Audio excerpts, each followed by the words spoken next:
Hi there. You're listening to the Voice with Action podcast. I am your host, Deb Balico. And I am Rebecca Pratt, co-founder and president of Orphan Relief and Rescue. Tune in to be awakened and inspired to take action towards what you were created to do in this world, to live fully alive. Hello, and welcome to the Voice with Action podcast. I'm Deb Balico, and I'm here with Rebecca Pratt. Hi, Rebecca. Hello. We are discussing today, we're continuing with our supernatural theme and stories, and we were talking about Matthew 10:39, where it says, if you cling to your life, you will lose it. But if you give up your life for me, you will find it. And Rebecca just shared with me off camera that a story about Fatu, she's one of our original orphanages, a director of one of our original orphanages. And I didn't know her full story, her miraculous healing story. The kind of in Rebecca's first book, Inspired to Action, she does share, that Fatu had a supernatural healing, but I didn't even know what that supernatural healing was. So Rebecca, do you want to tell us this story, this amazing story about Fatu? Yes, she does have an amazing story. When I first met her, she was very eager to tell me the miraculous story of God healing her and touching her. So her story is she was a Muslim woman, basically raised a Muslim. Her husband was Catholic, and they owned a restaurant in front of their home because she is a cook and a caterer. She's incredibly amazing cook. So she said that when she was a Muslim, she actually had stomach cancer. For 5 years, she was battling stomach cancer. So she would go back and forth to the doctors and hospitals, and for these 5 years, just trying to save her life. So she did, different treatments, chemotherapy, and other natural treatments. Nothing would kick this stomach cancer. By the end of the 5 years, the doctor said, we've tried everything, and there's nothing that we can do to save your life from this point forward. This is what's going to take your life, and you need to get your things in order and prepare to die. So for her, this was a horrible situation, but her and her husband just lived life to the fullest. She was trying to get her restaurant to a place where it would be just really thriving, so that when she left that behind for her husband and her kids, that they would just, a legacy in a sense of, being taken care of in that way. And then she said that the doctor had told both of them that how the end will come is that basically the last 2 weeks of your life, you're going to become very lethargic, bedridden, and you're not going to be able to get out of bed. And then the doctor looked at the husband and said, basically she'll go into a coma, and then within hours she'll be gone. And that's how the end of her life will happen. So that very thing happened. The last 2 weeks of her life, she couldn't get out of bed. She was too weak and suffering incredibly because stomach cancer is very painful. She said, did you even say that she was like pregnant with tumors? I mean, her entire belly was just filled with tumors. Yes, her whole stomach looked like a pregnant woman, she said, full of tumors. So her husband said, so he took over the story at this point, and he said that he knew that once she went into the coma, that she was going to be dead within the next few hours. So once she went into that coma, he said he locked the door, and he didn't have a vehicle, so he was going to go borrow a vehicle from a friend. So he locked the door so that nobody would go into the room, because he knew that she would be dead by the time he came home. And he went to get a vehicle because as a Muslim, she needed to be buried on the same day. That's in the religious practice of being a Muslim. That's one of the rules, is that you have to be buried the same day. So he went and borrowed a friend's vehicle, came back, and this is where the story continues, that I'll tell what her part was. So she said that when she went into a coma, she said that she envisioned Jesus in a vision, and she saw chains all around her body. And she said that she saw Jesus and she looked at Jesus in the dream with all these chains around her body. And Jesus said, Fatu, if you will give your life to me, I will set you free. And she said in her coma, in her vision, she said, okay, I will give my life to you. And she committed her life to Jesus in a coma in her mind. And she says, when she did that, these chains immediately started just breaking off of her body in her vision that she was witnessing in the vision.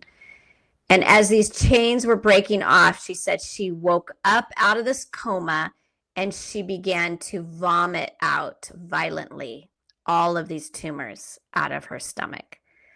She said it was a gory mess all over her floor. You can imagine if it's a whole stomach full of tumors that she's vomiting all over her floor.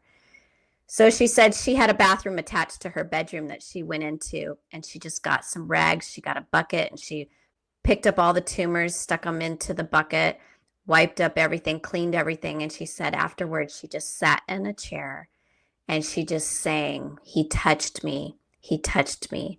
Now I know the joy that saved my soul."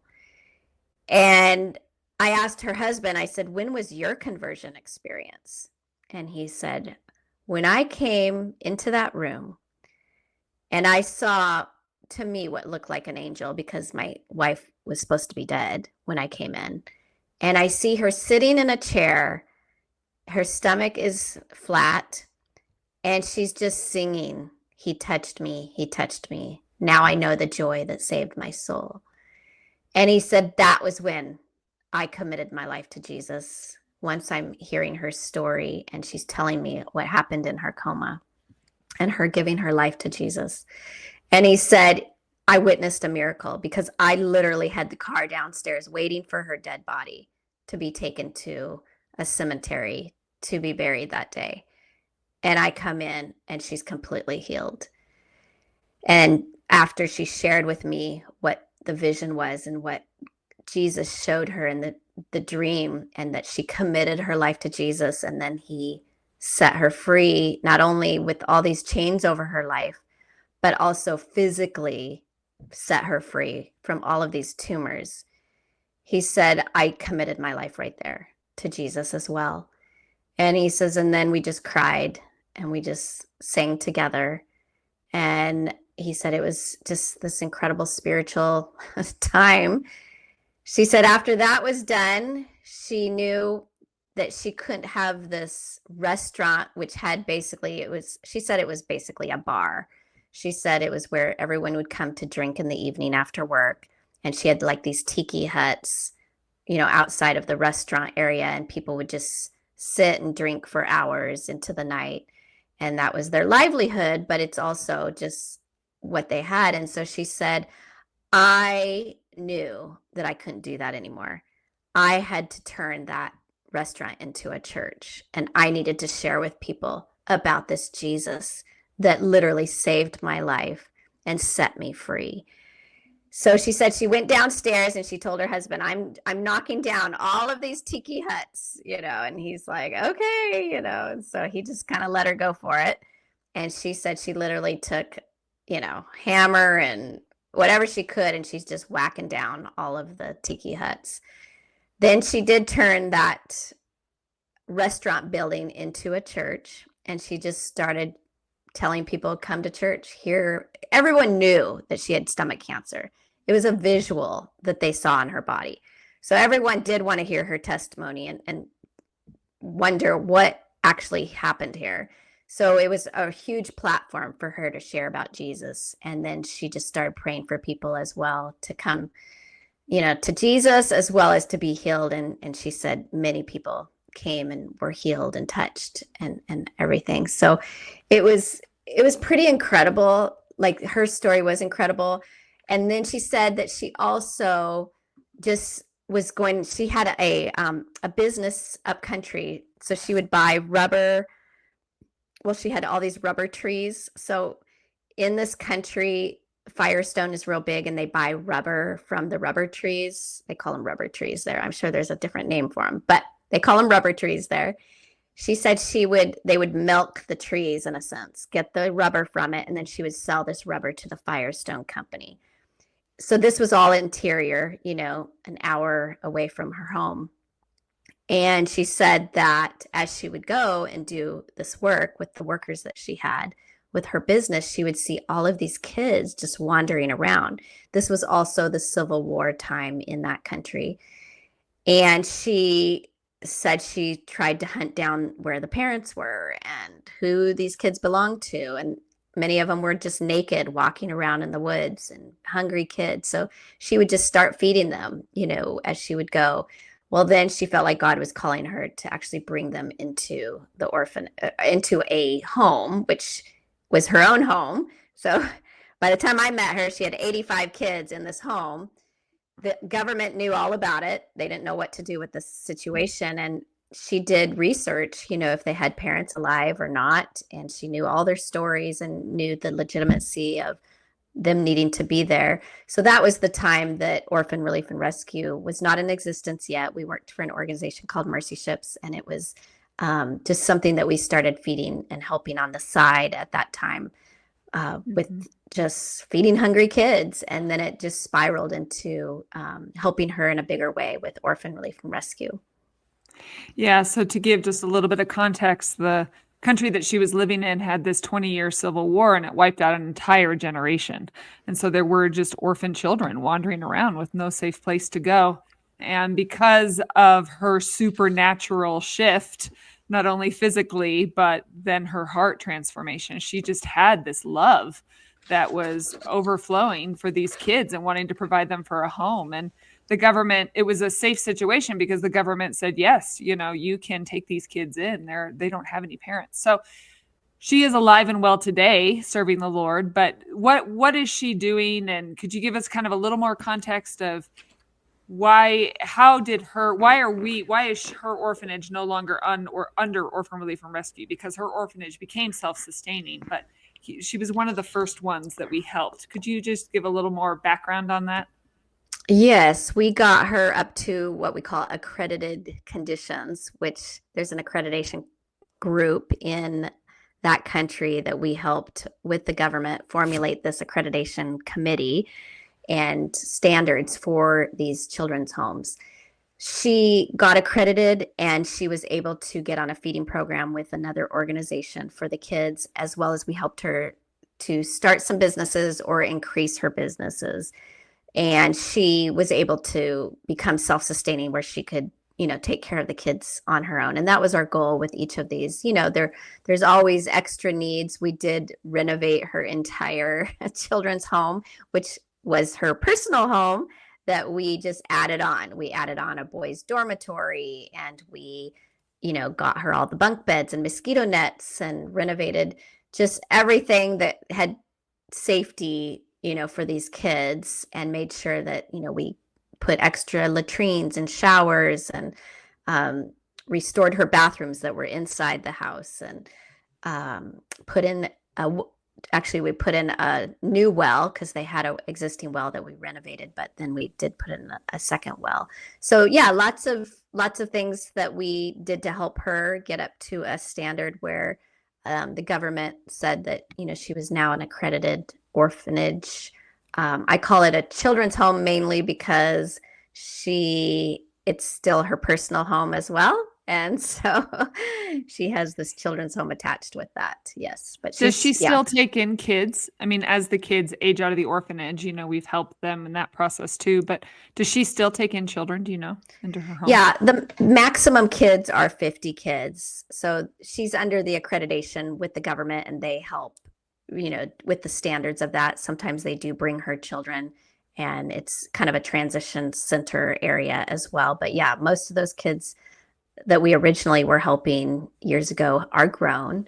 And they are, we've helped many of them go through school and get a trade and all of that. So it's definitely been a huge blessing for them, as well as seeing these kids thrive is beautiful, and seeing this woman Fatu thrive is beautiful. And something else that in this theme of giving up our life that we were talking about, Deb, what's interesting is before the Lord we have infinite value as human beings, that God has created us. And with that value, once we come to Jesus, literally our eyes are opened to how valuable life is. And that's what I saw with Fatu in her sharing her testimony, is that she said once she came to Jesus, literally she had this love for people that she had never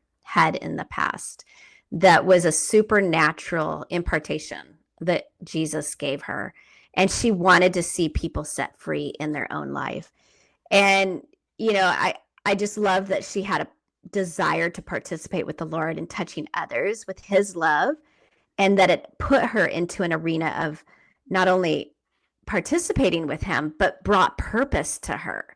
And that's with each of us, is that, God gives us this incredible love for others when we're walking in sync with him, because we get to see God's heart through our lives for others. Like it's a supernatural thing that Jesus does. And then as we start setting out and taking action to help those in need, or whatever measure of extending love to them, when we do that, literally we find purpose, because it's God's purpose for our life to always be reaching out and be an extension of him to others. And so Fatu's story was this giving up her life. In giving up her life, she literally found her life. And so hers started in like you and I had talked about, it literally was this physical death that she was experiencing. And then God shows her in the spirit realm that she had all these chains around her, and that Jesus was there to set her free. And once she did that, she was set free spiritually. And the beautiful thing is some people never experience the physical part, but God gave her the physical healing as well. And then all of a sudden she just had this love for people that she had never experienced before. And this, like, everything she did from that point on was, people had to hear about this. People had to hear about this Jesus. People had to hear that they can be set free. They can be healed. They can be restored. And everything changed in her life at that point. And I just, it's just pretty incredible to think about that. Well, I do love too, like in her story, the detail of you talked about, we have one life, but we also have a free will, and that God revealed himself to her. He revealed, like Jesus himself came to visit her and said, and asked her by name, Fatu, do you want me to heal you? So it was still her choice of saying, yes, I want you to heal me. And then he was able to break off the chains and his love flow through her. And you had said too that it just really struck you, that it really, how did you put it? You were talking about how it really, really kind of transformed you too, of your perspective and your faith of trusting God, because you were like, wow, God, you are so supernatural. You will encounter us even on our deathbed and reveal yourself to us if you want to do that, and that we can trust you in life and death. Yeah, that's the crazy thing, is when, I hear these stories of different ones that, my friends are praying for, and even family members for me, as I'm praying, like even unto death, like in our last little moments of life, and we're breathing our last breath here on earth. Jesus can still save us in a coma or in our unconscious state, even to the end. Now, for Fatu, she lived to tell her story. There's many people that don't live to tell their story. In the end, in those final wee hours of life, there are so many people crying out to Jesus, repenting in their comas, in their subconscious with the Lord, that we will never know about until heaven.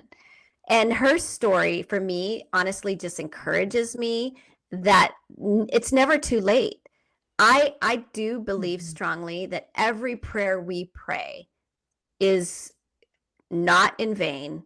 God is going to answer it in one way or another. I think praying for Mhm. people to come to Jesus and to come into this freedom with the Lord is a prayer that is, I believe, not going to go unanswered. I and this is the story that I think about when I think of those prayers that I'm praying, and then even when somebody dies and I didn't see them like physically in my eyes come to Jesus, I still hold that faith that Jesus pursued them all the way, even in their subconscious, to the very end, and gave them a chance even at the very end. And so, so what was interesting with her, with Fatu's story, is that she said when she saw Jesus in the vision and all the chains, Jesus literally said, he didn't say he was going to heal her. He just said, if you um if you give your life to me, I will set you free, is what he said. And of course she has all these chains around her body in this vision. And she said, yes, I commit my life to you. I give my life to Mhm. you. Mhm. And then she saw in the vision all the chains coming off. And then God chose to miraculously heal her, where she began to vomit out. She woke up out of the coma and vomited out but the healing wasn't what she was promised. She was promised Mhm. to be set free from all these Mhm. chains that were over her. And so as she was sharing with me this story, I thought, with each of our lives, we're not promised fully the outcome of what these commitments to the Lord are. But what we do know is that we will be set free. We'll be Mhm. set free from the bondage of this world and the enemy's lies and Mhm. plaguing our life of Mhm. all these things that the enemy wants to keep us in bondage over. And that's the part that we are going to be set free if we turn our life over to Jesus and walk in all that he calls us to walk in. That's his promise to us. And then the healing part, that's a bonus. I mean, if we get healed in the midst of it Mhm. all, God can heal us. And that's the bonus, I feel like. But yeah, so that was kind of an interesting thing too, to kind of reflect on what the promise of the Lord was in that Mhm. vision. And it Yeah. was to set her free. And she committed her life to Jesus in her coma. So Yeah. Yeah. crazy. And that, yeah, ultimately God was asking her, can you trust me with your life? And that goes back to the scripture Mhm. that we started out with in Matthew 10:39, where it says, if you cling to your life, you will lose it. Like if you want to be in control of your life, if you want to be in charge, you're going to lose it. But if you're willing to give up your life and trust me, being Jesus, then you will find it. And so that is a powerful question to reflect on is, what does it mean to give up your life for Jesus and really trust him and trust him with his plans and purposes that he will carry them out. It was not Fatu's time to die and go be with Jesus in that moment. He had plans and purposes for years to come. Still to this day, the number of children that have come through her home that she's given a home to and shown the love of Jesus to and the outpouring of that. Her time on earth is not done. But can we still trust, that God with our own lives and what he wants to do through in and through us? But go ahead. Yeah, I was just going to say, he is trustworthy. God is Mm-hmm. trustworthy, and he Mm-hmm. loves us so much, and he wants us to be free from those chains. Like she saw the chains in a sense the spirit realm in her vision, but that literally is what many people are walking in, with these chains all around their bodies, that Jesus is the one that wants to set us free. And so everywhere I go, that's what I'm envisioning, is the chains that only Jesus can set us free from. Mm-hmm. And yeah, it's incredible. Yeah. Well, if there's someone out there that just needs a touch from Jesus of the chains in your own life, you can trust him. You can give up your life to him and ask, what does it mean to give up your life for Christ? So thank you for joining us We will see you next week. Thank you for listening to the Voice with Action podcast. If you enjoyed today's episode, would you consider sharing or subscribing to this podcast and leave a 5-star review to help us grow? If you want to reach us or help us end child trafficking in West Africa, go to orphanreliefandrescue.org. That's orphanreliefandrescue.org. See you next week.